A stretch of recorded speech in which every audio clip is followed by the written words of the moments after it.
Nangita ba magmakan-an na ma-feel ninyo ang nature? Sada kayo og view, bugnaw kayo ang palibot, og lami ang pagkaon?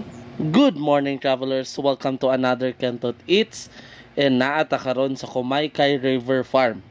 Yes, pwede mo dine sa ilang restaurant kay open sila Monday to Sunday from 7 a.m. to 7 p.m. Dili na kailangan og reservation kung mo bisita dinhi og mukaon.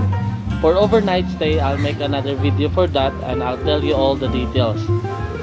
Focus ata karon sa ilang restaurant sa mga gaingon na mahal do kono ang food sa Kumaykay River Farm.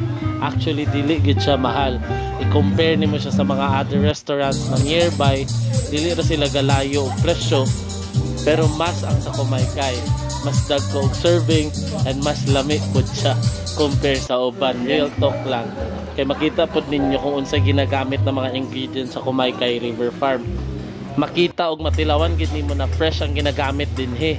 Worth it ra gyud kay imong biyahe from Cagayan de Oro para mag-dine dinhi kay magamit gid nimo ang linya na good food and good view at Kumaykay River Farm. Hangtod sa sunod na Kentot Eats, kita-kits travelers.